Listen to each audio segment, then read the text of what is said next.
cold open? How about we go a serious cold open? No, that sounds terrible. What day Black- is it? Saturday. No, the date. I got it. I'll probably touch back on this in the final thought, but it's extremely aggravating to see the numbers as far as where COVID's going. Like we're at 80,000 plus cases a day again, which we haven't seen since the beginning of summer. Yeah, they said the majority of it is like family gatherings. Which is what's happening is like there's still people that are afraid to necessarily go out to the bars or going out to eat or going to shopping malls or maybe Trump rallies. But there's an element of people that still think that like it's okay to do family gatherings. Like I'm here in my house today and we're doing a pumpkin carving thing with like my nephews and what have you. And it's like as much as you try, because there is a bunch of fatigue, and just like we're coming up in the holidays. Like you've got Thanksgiving coming up, you've got Christmas coming up, and people are going to want to be with their families. But there are some safer ways to get it done. And like if you're going to go do it, make sure that you're limiting your interactions with other people so you guys know who's in your pod of people that you're hanging out with. Or I mean, if it sounds stupid, but if you have elderly people or especially children, wear masks. Yeah, and that's the other thing is like even what we're doing today is all going to be outside, and the tables are all socially distanced. So it's just try to be safe about it. Yeah. We're coming up on a really, really tough time. It's like Joe Biden said in the debates, we've got a dark winter ahead of us. And if you see what's happening in Europe, we've been a couple weeks behind them the whole time. They're getting their second wave like 2 weeks ago or like a week ago or so.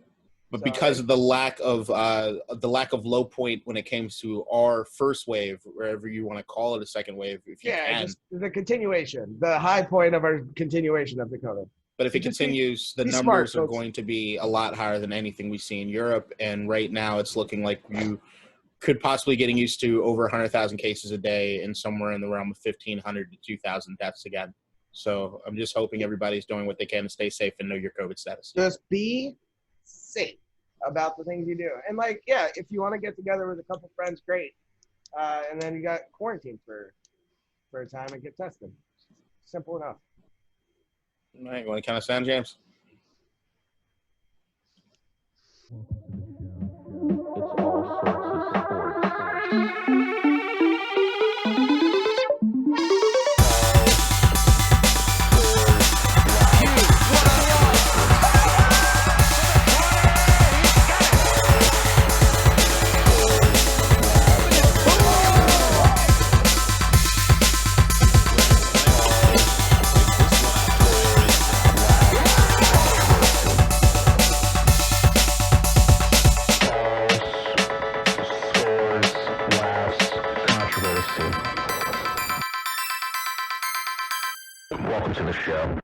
Welcome back to All Sorts of Sports. I forgot what episode this is, but 29. Whatever.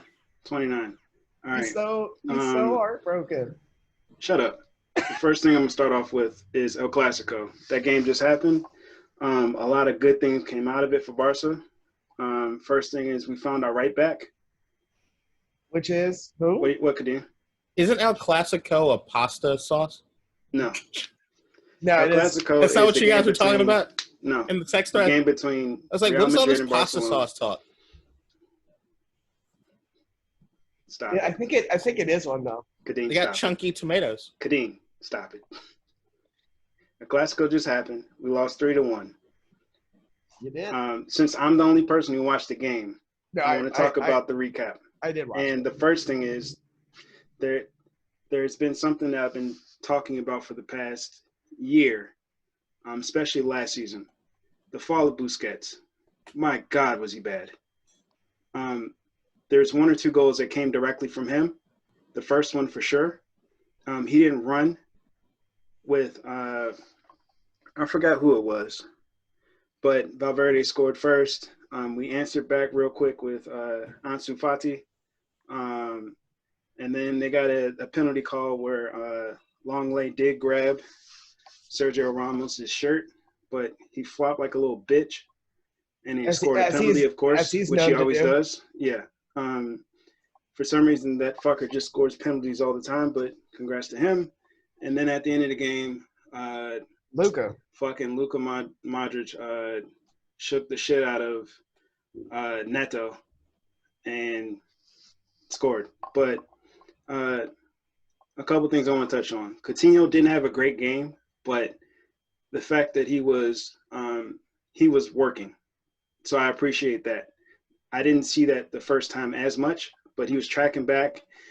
He ended up playing further back in the midfield once we subbed off Busquets. Pedri didn't do shit, but he's young as hell, so I'm not, like, upset at him. Like I said in the beginning, we found our fucking right back. Thank God. Dest played amazing. Yeah, dude. He was like Danny Serginho- Alves that plays defense. Serginho's Fucking so nuts. good. So good. And then the fact is he's the first American to ever play for Barcelona or Real Madrid. So, of course, he's the first American to play in El Clasico, which shows the rise of American sports in soccer, which is great. Neto, he didn't have the best game.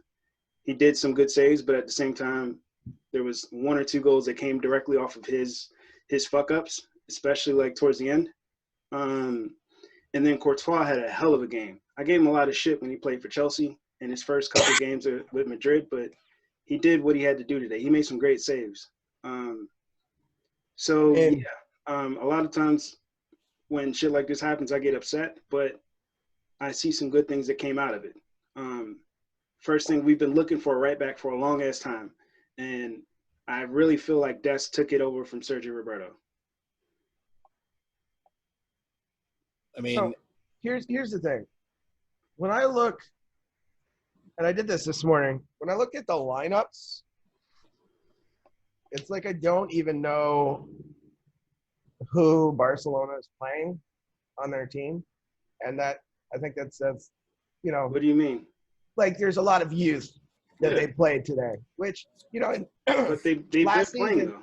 well, I'm saying, like, from last season to this season, the introduction of youth, you're saying that during the Champions League last year, that they fielded the oldest team that they've ever fielded. And we got our asses whooped. Yeah, and now you see that they're trying to, like, inject some youth. Like, they're taking their 2D stars and starting to play them more. I mean, Well, the result isn't good, but from what I saw from Dest, from what I saw from Ansu Fati, like, that's promising stuff. Like, yeah, you have a couple old guys who probably at the end of their careers, and you're gonna have to replace them at some point. But for the most part, and where the fuck was Messi all day?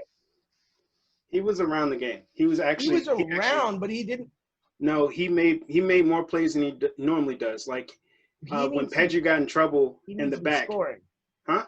He needs to be scoring. He needs to do more than that because he's the best player on the fucking planet. And he actually did the other shit that he usually doesn't do, which is great. Another thing that I want to bring up is the fact that Coleman left some of the older players out too long. Busquets should have been off the pitch. And he only gave Griezmann, Dembele, and whoever else a couple minutes to make an impact. Sergio is like which he's going to learn. That has dried out too much. You said what? Sergio, he's a biscuit, so if you leave him out too much, he gets dry. No, and then you don't want to eat No. This shit is incredible. The actual fall of Busquets is amazing. We saw it last year towards the end of the season, and it was basically put on display. Madrid actually was starting to press Busquets, which you never see because he's so great in tight spaces and getting out of shit. But at this time, you can press him, which is crazy. It doesn't make any sense. That shows what Madrid sees, and he crumbled today. But it doesn't make any sense. He's not old. Like, I don't know how he's lost a step. He's 32. He's 32 years old. He was never like, he was just athletic enough before. But now but he also had the intangibles I talk about all the time. He still does, but he just can't get the ball out. He just can't get the ball out there. He knows where to go, but he's like one step behind. Well, it's another thing, like when you know where to go, but you also have the players that used to be around him, like Xavi and Iniesta. Yeah. Like that covers up a lot of shit. But at the same time, Busquets is great. Who's your back midfielder? Busquets and Dion. Oh, okay. No, the other one. Yeah, so I mean, Frankie's not. He's not the worst. Frankie's great. Frankie had a great game, especially considering Jordi Alba is just coming back, and he was fucking tired in the first half, which I understand considering how much running he does. So what ended up happening is Jordi Alba started to go down the left, be like a left mid, and Frankie de Jong pulled back and covered for him. Right. I saw that happen a couple times, and Frankie de Jong did a great job. He did a great job for what he had to do. He left Jordi Alba on way too long because he started to get tired as fuck towards the end too. So key things is Coleman's going to get better as a coach in terms of making subs. I don't want to hear people give Coutinho too much shit because of all the shit they gave him the first time. He's actually playing hard, and he was trying. So I don't want our fucking fan base to ruin another player when they're trying to get better. And he's a great player. And the fact that we got Dani Alves that plays defense now, like elite defense. He was great. I'm not sugarcoating it because he's a fucking American, but at the same, like, he was great. So yeah, I don't feel great about the game, the result, of course, but at the same time, I see a lot of promising shit that came from it. Hopefully Pedri gets better. He's been showing out against other teams. He just didn't show up today. And Coleman, I understand why you wanted to leave the players out there because you want to give them a chance to prove something. Also, Pedri's they're great. 17 years old. Like, yeah, but Ansu Fati's like around the same age. Like I think he might have just turned 18, but he's still very young. Yeah, so like that's the thing. I understand they're young. That's why, like I said in the beginning, I'm not going to give Pedri shit. He just didn't have a good game. Yeah. And I can see why Coleman left him out there for a little while longer than he should have in the beginning, but then he just kept extending it. And he didn't give the players like Griezmann and Ousmane Dembele a chance to have a greater impact on the game because they had fresh legs. We were cutting through Madrid's defense the whole game. Just not finishing. Yeah, not only that, but Courtois was making great saves. But at the same time, if Madrid has tired legs at the end of the game, you need people that can run, which Ousmane and Griezmann can do, to attack them. Right. Like, who is their fucking right back? It's usually Carvajal, but he's injured. So it was Nacho. And then Nacho got injured. Then they put Lucas Vazquez out there. He's a right winger. Yeah. And he's playing right back. Attack him. And, I mean, shit, he even had a couple tackles. Then Ramos does what Ramos does. Like, he had a good game defensively, too. Varane he didn't have the best game, which is, like, somewhat surprising, consider, like, his stature. I'm glad. I wish they would have brought on Eder Militao because he's been having a shit game he's been playing shitty forever. All right. So that's my thoughts on that. Can I give my take on what happened? All right. So when you need good pasta, I say go without Clasico, especially the 4-cheese brand, over a nice al dente penne, especially if you can infuse the cheese in the meatballs themselves in the sauce. I go with Clasico. Okay. Now, nailed it. Moving from one bad thing for me to another, the Raiders' O-line failures. We sent our whole offensive line home because they've been, Kadeen, you're a bitch. My name is Darth Trentius. Feel the power of my COVID laser. Yeah, that shit was nuts. Wait, so it was one guy on your O-line tested positive, and then they had to send everybody home, but they were also practicing with the first-team offense? No, because it was, quote-unquote, like the close contact. The issue is they're saying that Trent wasn't wearing his, like, bracelet or whatever the fuck. Oh, his monitoring device? His required monitoring device? Right, so he didn't do that. He didn't do that. So at the same time, they had to put all the people that were, like, quote-unquote, in close contact, like, they had to send them home, too. They've all tested negative. But the simple fact that their clock started on, I think they said Monday or whatever, so they can play on. It's 5 days, so they can play on Sunday if they keep. If they, you need 3 negative COVID. So yeah, but I'm saying like negative COVID tests. They still have to be quarantined for 5 days away from everybody, no matter what. Now, like they just updated, so they can play Sunday because they're time up in Sunday morning, so they can play. Trent's out. Trent's out. Trent's not playing. Now the rest of the offensive line can play if they continue to test negative all the way up through Sunday. Jonathan Abrams' clock started a day after, so he's going to miss Sunday no matter what. Unless they push Sunday back to Monday or Tuesday, which is still a very distinct possibility. I mean, I don't think they're going to do it. And it was weird to me that they pushed the clock forward, but I mean, they pushed the time up rather than you push the time up to make sure that the networks are okay as far as the prime time. Yeah, I'm fine with that. But what I'm saying is, instead of pushing the game forward, you just move it to Monday, like they've done with everything else. The whole point is that you have to get that out of the primetime Sunday slot. That's fine. So no, I get what you're saying. No, but here's what they're doing is that the hope is that they do not have to move it to Monday. So they move it to right now where it comes. Like, are there supposed to be fans in the audience, in the attendance? No, there's no fans there. So that's the thing, is that without the fans being there, there's nothing you have to worry about as far as like ticket sales or anything. Yeah. So the only thing you're really worried about is the television aspect of it.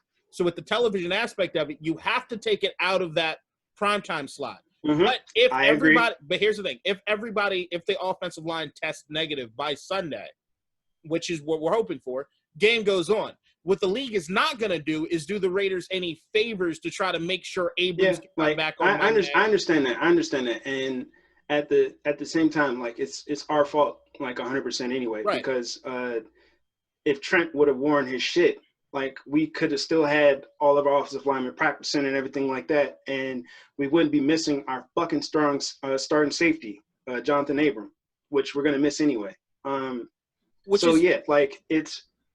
It seems a little weird considering like all the other situations around the league, but at the same time, we can only blame ourselves for that shit. So well, I mean, it is what it is. When you talk about the other situations across the league, the number one thing that pops into mind is Tennessee, right? And you heard me here on the podcast talk about I want the death hammer to Tennessee if it came down that they were responsible being careless when it came to COVID. And then they said they weren't.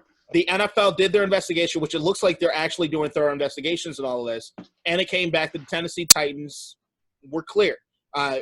Forgive me for all the bad shit I said about Tennessee, but it was always with the caveat it depended on what it is they did or what it is they did to invite necessarily the virus or to expose other people to it. What it's looking like in Vegas overall is that they don't necessarily get the benefit of the doubt that Tennessee might have even gotten, and Tennessee rarely got any. If we're looking at even when it came to good things, you brought us to the attention of what Darren Waller did when it came to that event that he had, where good cause in the sense of what he was trying to do. But they fucked up the execution. They fucked that up. Yeah. You've got John Gruden, who's the poster boy as far as not wearing your mask properly. Him and Sean Payton and McVay. Those three. I got you as far as those three, but the number one guy as far as prevalence that you hear on – yeah, because I think he's the only person that was fined more than once. Bingo. So you got Gruden as the poster child as far as that goes. And now you have this situation where you talk about a guy who deliberately took off the device that's supposed to help. Who also has the craziest tattoo I've ever seen in my life. That's a whole subject. But it's – Jesus Christ. But you have him doing what he is. He's got to have that on as a grandpa. That's nuts. When I see tattoos, I think like how they're going to look when they're 75. How much does Trent Brown weigh? Oh, he's a massive human being. He's like 380 or something fucking stupid. Yeah, so he's like 6'8". So you talk about a guy who is obese, regardless of whatever that you're obese isn't on that line. You have a guy who is around the largest men on that field. Exactly. The ones who usually after the league and everything, they're the ones that have those comorbidities. Like this is the one massive thing that everybody has been dreading. Like for any team, they don't want a whole unit to be taken out, especially a unit as important as the lineman. Which is where it's always the distinct possibility because those positions meet and they do everything. So you have to exactly. You have to care outside of yourself. You know, you ever get into the drunken debate? Like, there was always a debate that it was something that was it was something that was prevalent in the beginning of the COVID. You know how in every zombie movies there's the asshole that gets bit but doesn't tell anybody that he got bit? Yeah, this is what Trent Brown is. He's the guy who, whether it's shame or whatever, it's at the end of the day ego and selfishness that gets you to a point where even if you fucked up, you can't admit you fucked up. It's premeditated to take that tracker off. Yeah. Yeah, but like as soon as it found out that he had whatever, like what was the point of taking it off? I don't know. We gotta ask him. But it is what it is at this point. Like we're gonna I'm probably gonna change my pick because if our offensive line isn't there, we're gonna get blasted. Which like Tampa Bay is a great team anyway. So but fuck it. I also have to change it. I know I'm picking them up in daily fantasy as far as the defense. Now moving on from that. Another, like, this has been a bad fucking week for me. AB's going to the Bucks, who we fucking play on Sunday, but possibly Monday or Tuesday, which he might have enough time to actually play in that game. No, they said nuts. All right, good. I'm glad he's not playing. Fuck him. Yeah, he's not going to play until the week following. I don't understand this move. This doesn't make any fucking sense. They don't need any more weapons. This jacuzzi tub filled with the tears of Las Vegas Raiders fans feels so good, dude. That has nothing to do with us. Like I'm talking strictly from the Bucks right now. It doesn't make any sense for them. I can say this from experience. Every time I go to the gun show, I think to myself, "Damn, I have a lot of guns at home, but this one right here looks fucking awesome, and I would really like to have this because I can shoot this gun." I don't need it. I got other guns I can shoot, but damn, this thing would be awesome if I took it to the range. And look, it's at a 75% discount. I'm definitely getting this. Yep, but this gun can also explode in your fucking house and turn up all your other guns, and you could die. Yes. But what is the point if you don't need it? Hold on. Because what are you talking about? He is available. He's going into a system playing with Tom Brady, who he knows, who he's played with. And he's still for like 3 weeks. He's probably still an elite wide receiver. He is. Then I'm not saying he's not. Who do they have? Hang on. Can they have elite wide receivers other than like 2? You said what? What did you say? Was that sarcasm? No, what did you say? I didn't hear what you said. I didn't hear what you said. He said, do they have other elite wide receivers other than 2? Yeah. Look, I'm saying he brings more issues than he's worth. But maybe he's cleaned those up. Maybe he's been getting mental Hopefully health. So. Look, for him, I hope he did. For him, I hope he did. I don't have faith in it. But if I'm an organization that has Super Bowl Super Bowl title like dreams at the same time, yeah, whatever, same shit, whatever. At the same time, you mean Tom Brady? I'd rather not bring in someone who could fuck that all up. All right, now. Let's look at this outside of the team cancer mantra or whatever that Antonio Brown has looked at. All right, if we're looking at it from a team cancer standpoint, usually his point of contention with the team is usually with the front office or coaching, not necessarily the other players. There's not a lot of players that necessarily say anything bad about him. There are a few players that can say something bad about him. Let's say in Pittsburgh, Juju Smith-Schuster, who right now, with looking at what Claypool and everyone else, as speaking of somebody who has Juju Smith-Schuster on his goddamn team, I've seen a couple former Pittsburgh Steelers have some words for him. Yeah, they've had words for him in the sense of how he conducted himself or anything else. But when it came to being in the locker room, as far as being a cancer, I think that we overrate that aspect of it. And there are certain things that we look. When it comes to being a guy in the locker room that becomes a cancer, it's usually a guy that's got to bring other people in to their philosophy. Antonio Brown's not a guy who other guys in the locker room look around and be like, yeah, that's a guy I'm going to follow.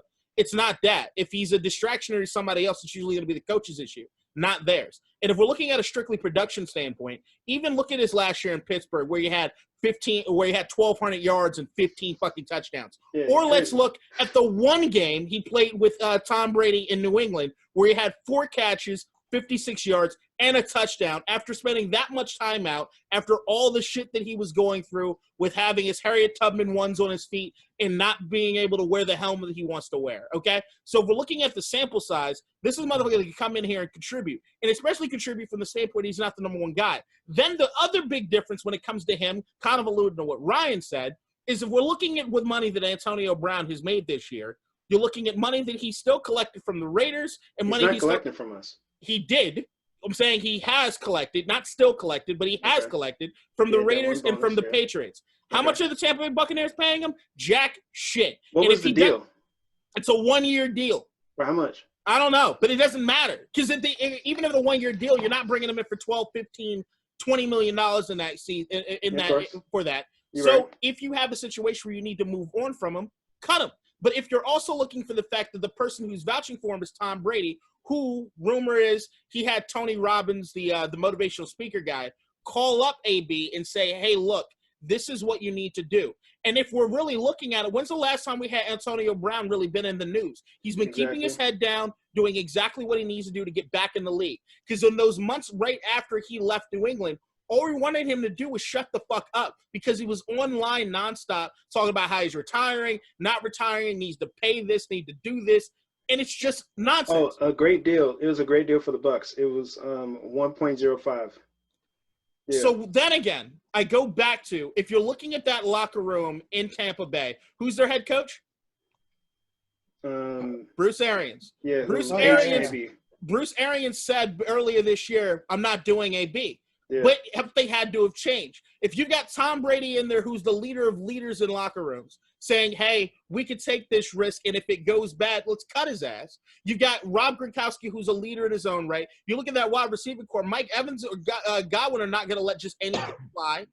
You've got a team that's going to look at and see that this is the best opportunity for AB to get his other chance.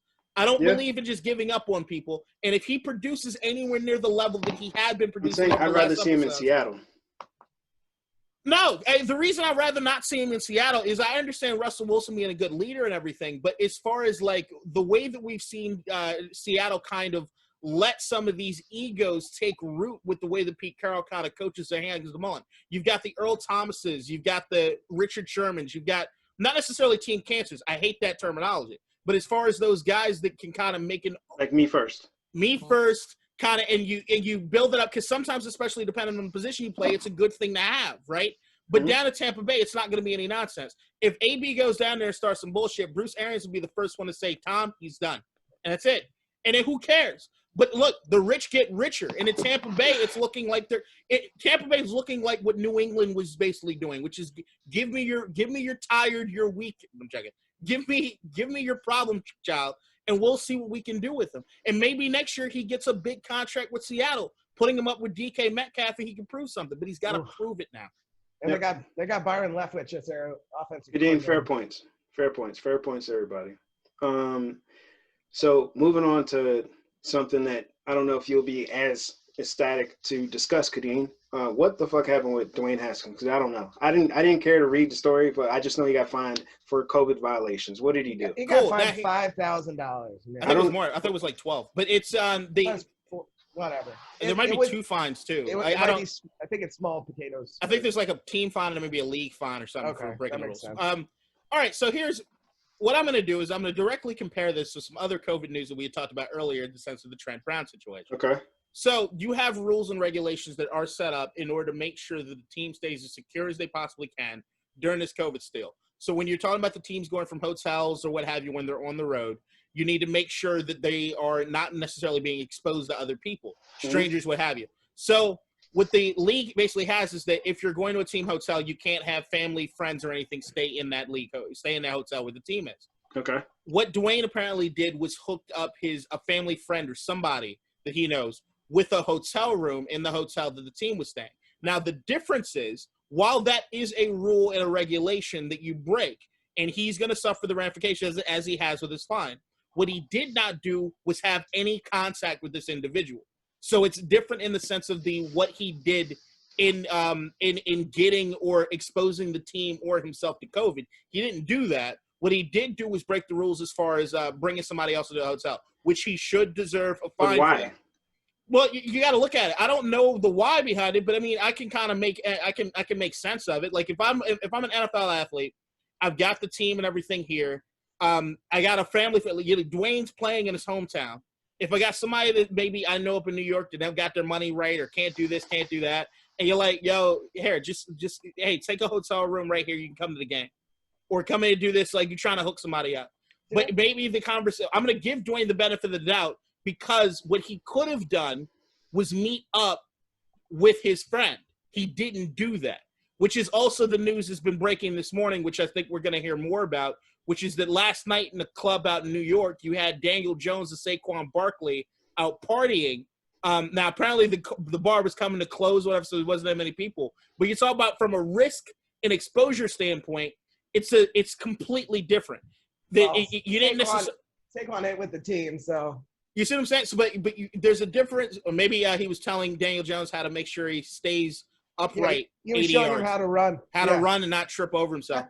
But so once again, Dwayne is going to suffer the ramifications for it. I think this says more about is Dwayne basically saying F you to the team because he doesn't care as far as in the sense of him being demoted or being benched. Does this more go into that storyline that we're kind of thinking that it wasn't just the on-field performance of Dwayne is the reason that he's benched? Because look, we didn't really see anything all that great with Kyle Allen in there, and Kyle Allen's on an 8-game losing streak going back to fucking Carolina. So, all right, question, Kadeem. Do you think that other NFL players have done this before too? Yeah, probably this season. We saw the Seahawks kid get cut. Yeah, but he was going to have sex with that girl. I'm talking about like someone that just books. Well, we don't even know who the family friend is, so that's you the might thing. be right, it's Ryan. hard. It's hard to say. Girl, come here. I got you a room. I ain't playing on Sunday anyway. Maybe it's that. But here's the thing. I want to rub chocolate sauce. What we do know is in the investigation, everything. Apparently, Dwayne can be accounted for during that entire period where the person was there, so he did not have contact with that person. Well, it's because he probably had on his bracelet. Probably, yeah, but that's the thing. Trent. So, that's the thing is that we don't know until there's investigation because at the end of the day, it still has to be somebody has to alert somebody that something's happening. There has to be some reason that it gets alerted, right? Yeah. I don't think that you can't compare Dwayne's situation to really anybody else that you're saying as far as being careless, as much as they have rules set up to be of the utmost importance to make sure that people are staying safe to the umpteenth degree, even though it's not safe at all to be playing. If you break that, you're gonna. I'm still trying to figure out how this came out. It feels like it's when it rains, it's poor situation. Because if the person had no contact with anybody. There's a team hotel. They're monitoring everybody in and out of that hotel. They were like, who the fuck's this? And that person was like, oh, Dwayne got me a room. And then they were like, fuck, you got to go. Did that person say that? Or the hotel knew. But here's another thing. There's another aspect of it. Dwayne might not have understood that rule. Yeah. Because at the end of the day, like if I'm looking at it, I didn't know that rule would exist that you can't get somebody like. If I didn't think the NFL would allow anybody else in the hotel. Well, I don't know if they're renting out the entire hotel. From what I understand, it's not the case. But it should be. It should be. But if there's a situation where, like, if I'm looking at it and saying, oh, well, if I can get somebody to get a hotel room with the team, as long as I'll communicate with them or see them, that should be fine, right? But they can bump into somebody. Yeah, I mean, I can understand as a kid not fully understanding that. To me, that would be pretty clear. But it kind of fits Dwayne's entire thing as far as off the field. He probably doesn't pay attention. So if they had somebody break down the COVID rules and this dude's out there spending his playing with his chain and just thinking about going back into his fucking Bentley to go back home because he's the same reason he was selfies before the end of the game. If they're saying he wasn't preparing him during the playbook, then he probably ain't paying attention to the COVID rules. So his thought process might have been, hey, as long as I don't contact this motherfucker, I'm straight. Yeah. So it's a weird situation. I'm moving to another weird situation, Ryan. With how it'll play out in terms of with his the teammates, because I mean they're technically putting the team at risk for playing on Sundays or Mondays. So. Unless he told investigation might come out and he told dude, do not fucking leave your room. Once you're there. Until we leave, I'll call you, let you know that we're there. You can come to the game or whatever. If New York had a few fans, and I don't know if New Jersey had any fans in the stands last week. I think they did have some family and friends there. So it might have been one of those things. Or it might have been somebody that says, hey, how'd this motherfucker get here? He did that, whatever. Shot clock. All right. Moving on to another weird situation. Fitzpatrick and Tua. I remember I forgot who sent that text over saying that Tua is starting now, but looking at like the interview that Fitzpatrick did with the Miami reporters, that shit was just sad. And he brought up a great point. Like, he just got fired from the starting position, and he had to be in a Zoom call with the person who fired him, and then also with the person who's replacing him. That's tough. I mean, but it's something that all NFL QBs have to go through at some point. Like, really. Yeah, he's 38. He's 38 years old. Like, he's playing really well. He should have expected it. But at the same time, if Miami's I think that was the issue. He shouldn't have expected this. No, he said no. I'm not saying that he expected it at this point. I'm saying he expected it at some point this season. He admitted that because he knew the situation. Yeah. It's just the fact that the Dolphins are playing well. They just came off a big ass win over the Jets, right? 24-0. And then this happens. It doesn't matter. I mean, because aren't they on a bye week this week? Yes. Yeah. Which is why they're installing Tua. Yeah, like if it was gonna happen at some point, he should have known in his mind that it would have happened like now. But at the same time, they just beat the shit out of the Jets. I don't care if it's the Jets. It's like you win by more than 3 touchdowns. Like, you blew the team out. He also had a really bad game earlier this season. So I think if I'm their coach, is it Rojo? Flores. No, Flores. Ron Flores. I'm looking at this like I have an opportunity to have my potential, next starting quarterback get coached by Ryan Fitzpatrick as the backup. I have this opportunity now. Once Fitzpatrick's gone, I will no longer have that opportunity. So I think he's looking at it like we have a really good team around the quarterback. What better opportunity to slot him in and get him these first team reps than right now where we are playing well as a team. Like, the reason that Dwayne did not start with the Washington football team for 2 years is because that team was fucking terrible. And that's not a good team to slot your next starting quarterback into, especially when you have another alternative like an Alex Smith. I don't think it's the same. It's not exactly the same, but I'm saying Miami Dolphins are a good team. If you want to slot a potentially very good quarterback, your quarterback of the future in, now's the time to do it.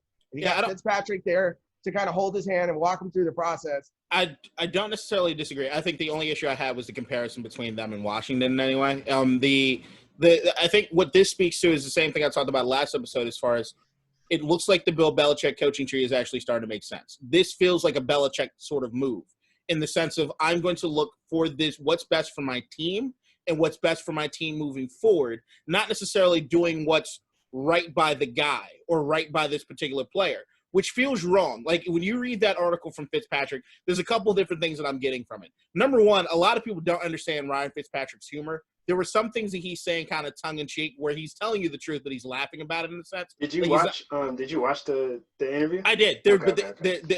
Trust me, he's being honest in the sense of, like, he's telling you exactly how he feels, which is what you give credit for. But like Ron said, like, there's more than him just being the Harvard guy. He's a smart fucking dude. And and you can still see when the initial stuff came out about Tua, he was the dude on the sidelines, like, going crazy, trying to pump up the crowd to get Tua to go. Mm-hmm. He was the dude that when they initially said anything, he was like, yeah, man, he's a great guy. I'm hoping it all works out and everything for him. I'm going to be right there in his corner. So, but when he's asked the truth, he's not going to lie. He's going to tell you the truth. But I think he's trying to tell you the truth just from a standpoint of not, hey, this is what I'm feeling. This is what some of these guys in the league go through. But I think he's a team first guy. He always has been. Yes, I'm not worried about Ryan Fitzpatrick sabotaging Tua. I'm not worried about Ryan. Me neither. I'm not worried about Ryan Fitzpatrick even pulling a Brett Favre and saying it's not my problem to coach up the kid and Aaron Rodgers. Like, didn't he acknowledge that people helping him? Yes, exactly. He's paying it forward. I'm not saying that Fitzpatrick didn't do anything negative towards Tua. But here, I think this is what it boils down to: is that you got to remove the moral compass sense of this in the sense of what feels right. Is this the right move for Miami and the progression of that team? I'd say that if you look at Tua, and look, the sample size is extremely small in what he played as far as that. But I don't know what he's doing on the training field. I don't know what he's doing in practice. If it's looking like, all right, we could do this with this kid, he's fully healthy, his mind's exactly where it is, let's try to get something from it.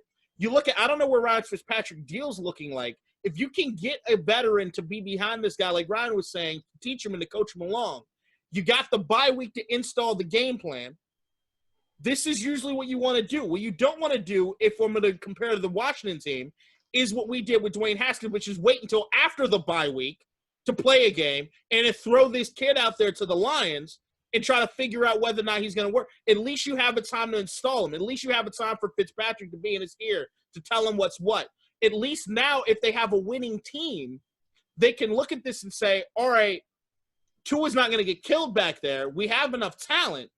And if in the case that it just looks or it goes bad, you put him on the sidelines again, throw Fitzpatrick back out there. And that's probably worst case scenario. I don't see that happening. But what does that do to Tua if you end up having to do that when his first game is against the Rams? Here's the thing. This is what I'm saying is like I don't think that is going to happen because it's rare that you get a guy that gets that back and forth and is good for their psyche.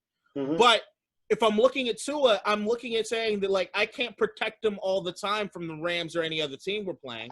It doesn't really matter who my opponent is. I'm not gonna focus on the luck of the draw. Like, right.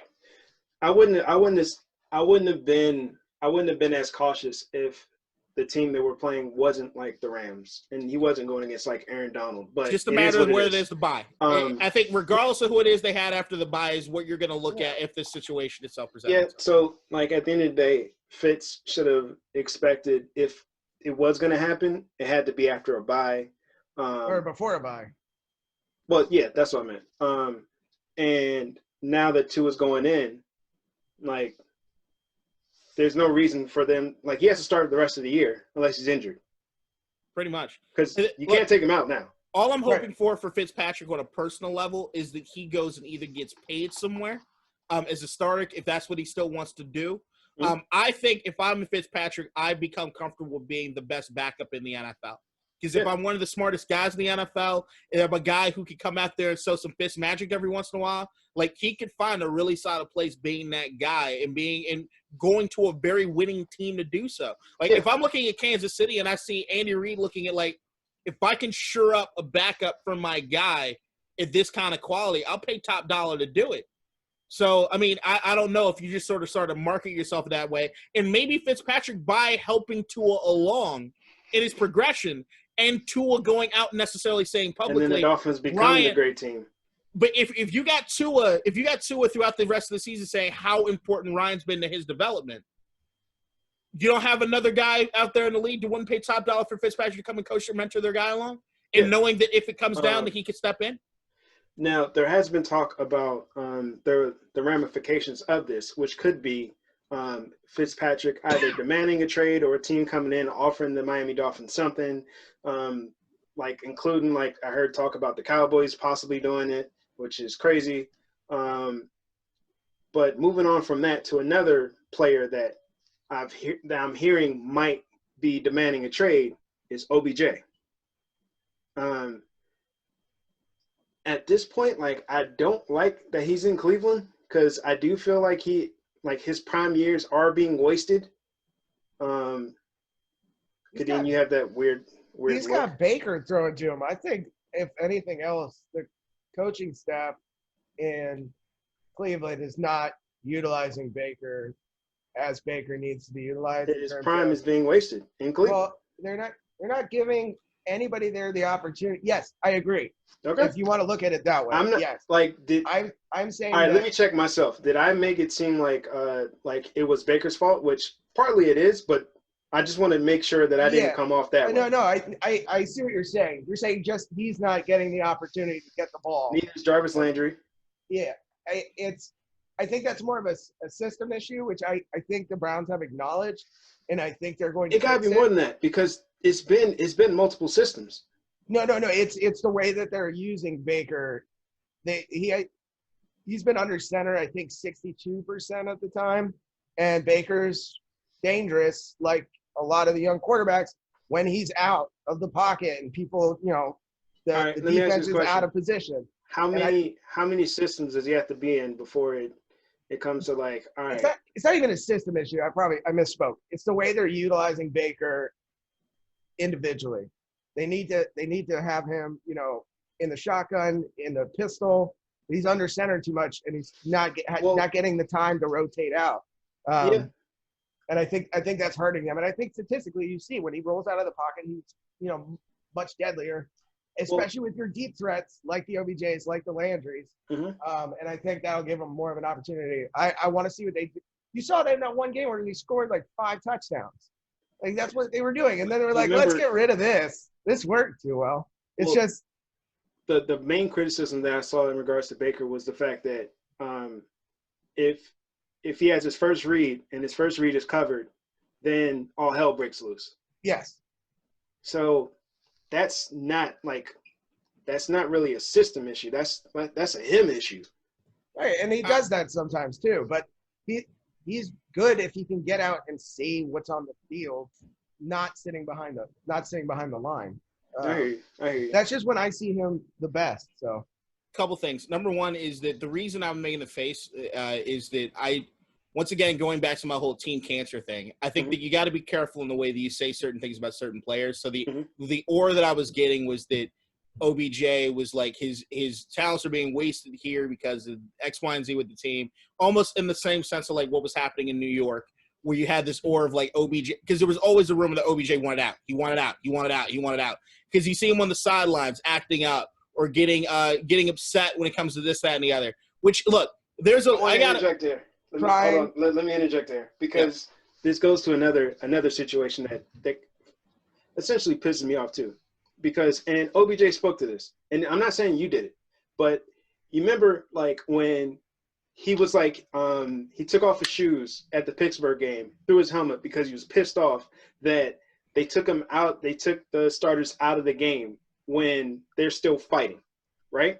And then, like, if you see him, like the year before when he was yelling at the OC, telling him like, "Hey, this is what they're doing. We need to do this." But then he gets vilified in the media. But then you got Tom. No. I'm defending that. I'm saying that I thought that that's what you were doing, and like that's why I made the face. Is that I was when I first heard it. No, I'm not saying anything. That's OBJ hasn't said anything. No, this is what I'm saying. This is all I'm saying. Is that like, but you see him on the sidelines of Cleveland, and there is an aura or the story that develops. This is why I'm so careful about not throwing out the team cancer thing. Is that like you then get you develop a brand. He's a brand in the sense of things aren't going my way. I want out of this place. Is what the media says. I'm not this. I just want to make sure that that's being clear. We're on the same page. Right, exactly. The only time I ever had a problem with OBJ was against Washington when he was kept fighting Josh Norman, and then he tried to throw his helmet. He hit the fucking ball, the kicker net, and it hit him in the face, which is fucking hilarious. But beyond that, he's got some anger issues that he needs to work on. But I don't think that makes him any better or less than a player. At least he was in certain parts early in his career, and it was usually against Josh Norman himself. Outside of that, I think when you're looking at the Cleveland Browns, I see a team that has so much talent, but they don't know who they are. Because you have guys like Baker who can – look at what Cliff Kingsbury is doing right now in Arizona when it comes to Kyler Murray. You got to look at the systems that Baker Mayfield has played in when it came to Texas Tech and then going to Oklahoma under, Lincoln Riley. Like, there are certain things that he can do that you see some other teams doing, but they're not entirely sure what it is that's happening in Cleveland. You had Cleveland try to move on away from who it is that Baker really gelled with his rookie year. It didn't work necessarily the second year because he wasn't necessarily coaching. They're still trying to figure out exactly what's what. Wasn't it Hugh? It was Hugh. And then Freddie Kitchens. Yeah. And then it's trying to figure out if it's the X's and O's thing when it comes to Baker, or is it more of like a mentality thing? Do you need a certain personality to talk to him or what have you? But regardless, if you're looking at that offense, you've got Jarvis Landry, deep threat. You got OBJ, who can be a deep threat, but he's also just scary when it comes to yak. But then you also have two bruisers and running backs in Kareem Hunt and Nick Chubb. If you look at that offensive line, you look at those two running backs, those are guys that need to get feed the fucking rock.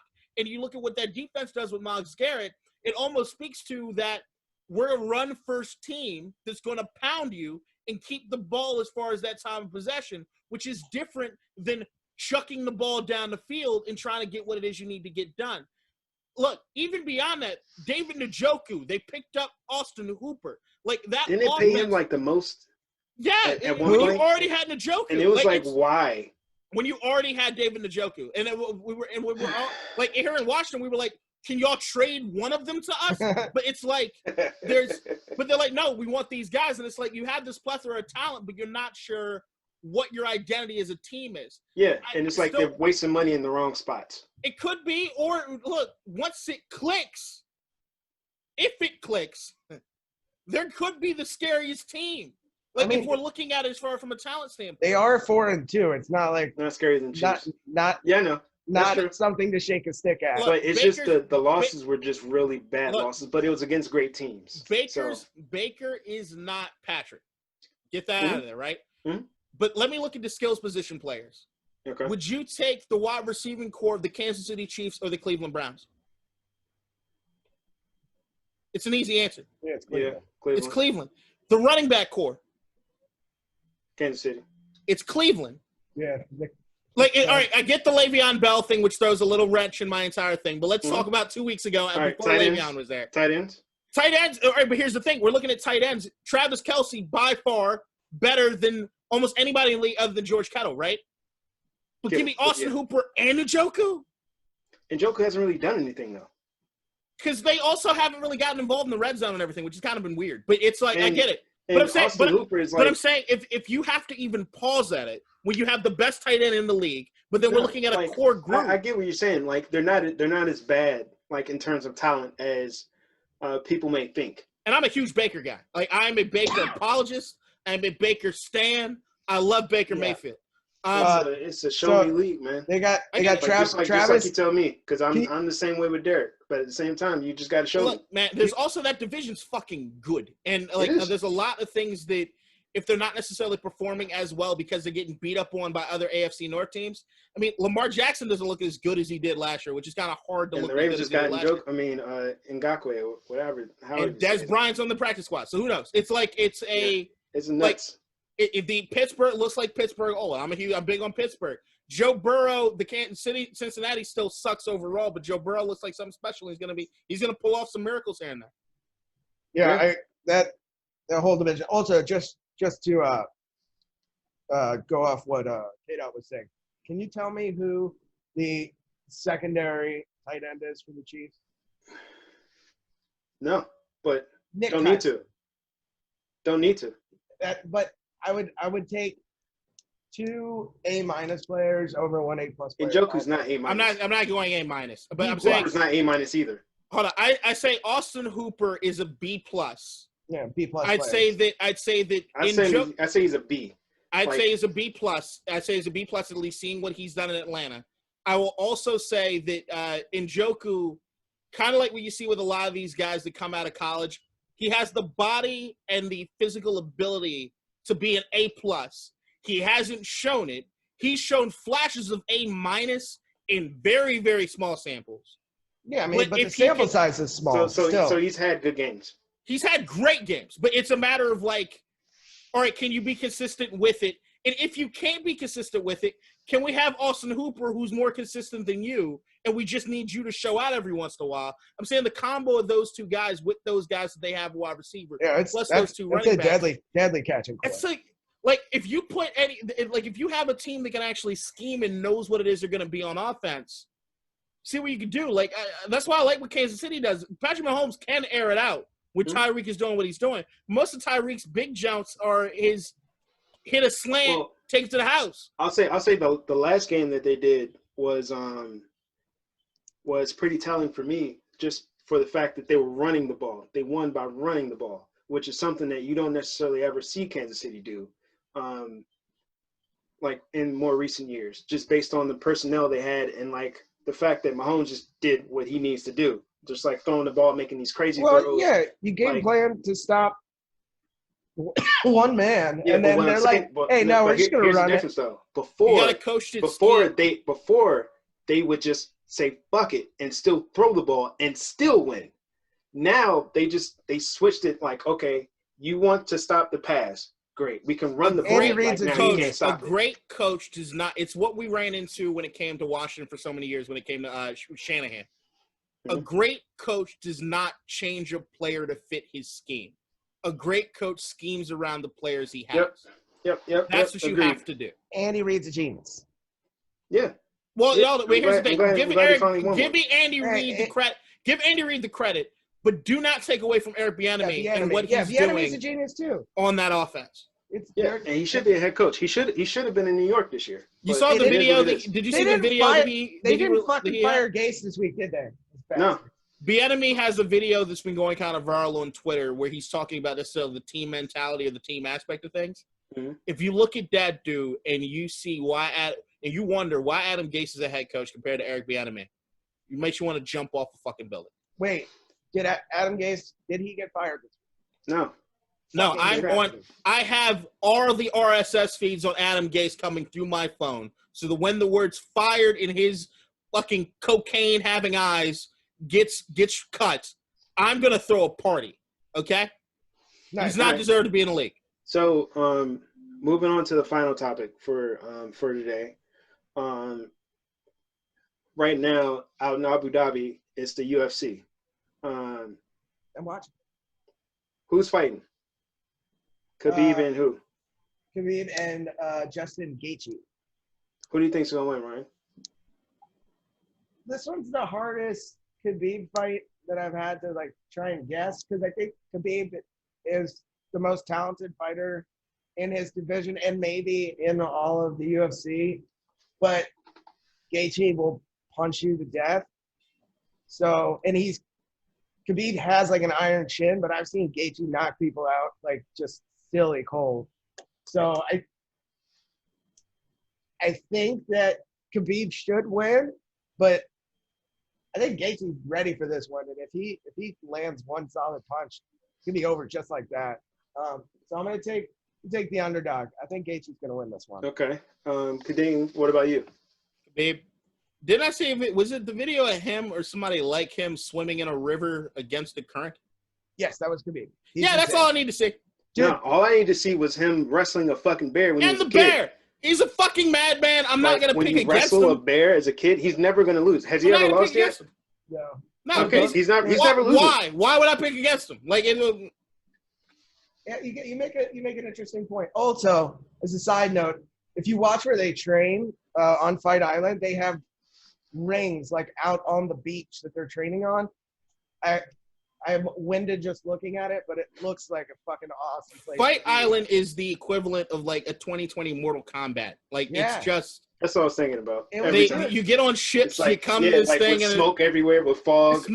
All of a sudden, you're on a beach, and then Kano comes out and wants to fight some of your blade. It's insane. It looks. I really want to watch that movie this weekend just because of that. It's not good. Who did I? What, the movie? It's still bad. It's bad, but I still love it. Here, short anecdote. I will never forget the day that I went and saw Mortal Kombat. It was at City Place in Silver Spring. It was my whole family. We only had one car growing up, and my mom wanted to get her hair done, which she really does. But black women that come to their hair. So we're at this salon, and my mom's like, "It'll take 30 minutes, whatever." So my dad's looking at he's looking. We know we got a movie time to get to, and it's 2 hours have gone by, 3 hours have gone by. My dad needs to fucking see Mortal Kombat. At this point, I don't care as much as my father cares. My parents get into one of the biggest blowout fights in the middle of this goddamn hair salon because my dad wanted to go see fucking Mortal Kombat. And guess what we did? Left her ass at the salon, went to City Place. That should have happened in the beginning. Yeah, probably. She caught a cab home. It was the fighting in the house. Oh, no. If y'all would have saw it while she's at the salon, you could have came back and got her. Oh, no, they weren't having nothing to do with each other that rest of that day. Oh, yeah. But hey, they've been together for 32 years now. They love each other. They loved each other then, too. All right, so final thoughts. We're going to keep this short and sweet. Hold on, before we get into final thoughts, are we doing any second guessing on the picks? Yeah. Did I take the Saints because I don't want them? I did, but I'm changing. Damn it. Who do I have the Saints still? Nope. We're all on the Panthers now. I don't like the second guessing thing. In all honesty, I fucking hate the second guessing. No, but some shit happens. Michael Thomas isn't playing. So what? Deal with it. Fuck you. You can't change your bet. And all right, you know what? Let's make this one change then. You can only change one game. All right, I like that. I like that. You can only change one game. Do you have a game you want to change, Kadeem? I don't know what I picked. That's the thing. It's hard to remember. All right. So, Kadeem, you got the Eagles versus the Giants. You got the Steelers versus the Titans. You got Wift versus the Cowboys. You got the Bills versus the Jets. You got the Panthers versus the Saints. You got the Packers versus the Texans. You got the Bengals versus the Browns. You got the Lions versus the Falcons. You got the Cardinals versus the Seahawks. You got the Chargers versus the Jags. You got the Patriots versus the Niners. Give me the Browns over the Bengals. All right. Cool. I'm sticking with mine. I feel confident. All right. And also, I do send the picks to y'all. I know. I should have them queued up and ready. No, it's all good. Like, because it took me a couple weeks too. No, fuck that. All right. So, Ryan, you're sticking with everything? Yeah. Okay. So, any final thoughts, Ryan? It's okay if you don't have any. That's how we go moving forward. I'm just stoked for this fight. Also, Arsenal Leicester tomorrow morning. Assuming Jamie Vardy is playing, it should be very competitive. Jamie Vardy's not playing. Somehow we're going to lose because that's just what Arsenal does.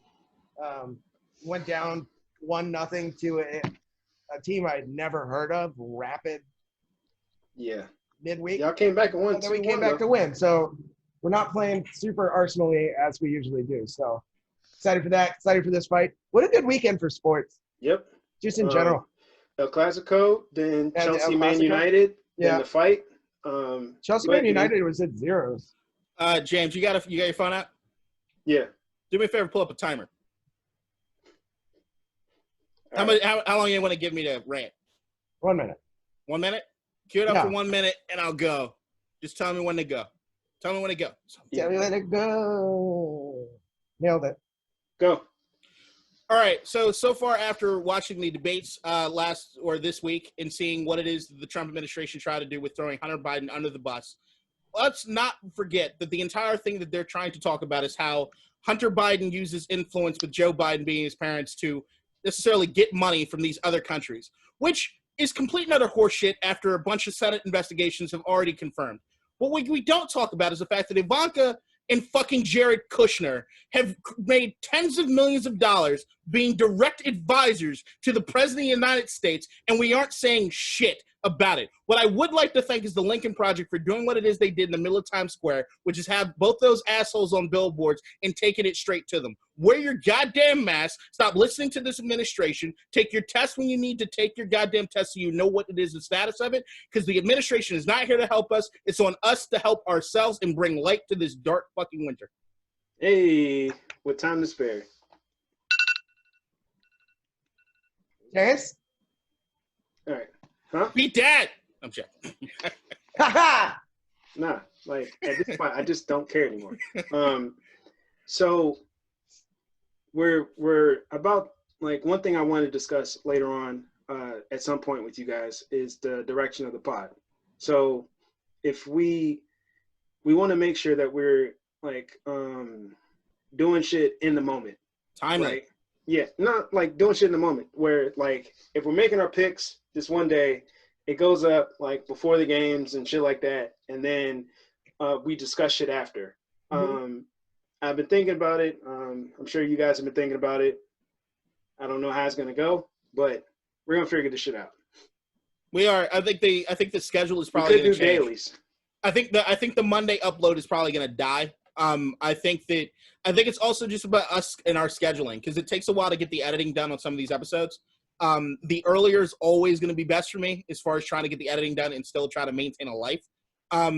There's just it's all about the time, and sometimes it's not just the editing; it's just waiting for the goddamn thing to finish exporting, which takes forever. They're big. Yeah. They're huge files. I think right now looking at it is to make it shorter. Very possible. I mean, I was looking at the folder that I have on here that I transferred to the hard drive. We are at in this pod already like 300 some gigabytes of stuff, and that's just the one video going, and that's not me exporting and then have to upload to YouTube. Like it's a lot, but I think we're gonna figure it out, and I think we're gonna be able to do it well.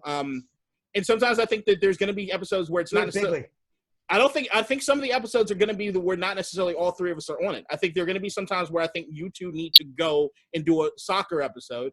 I think there are going to be sometimes we might need to get an episode from a timely standpoint. And if Ryan, you're busy, it might be that me and him go. Like, I just need to be one of those situations where we got to take it and just keep running with it so we can get the content out.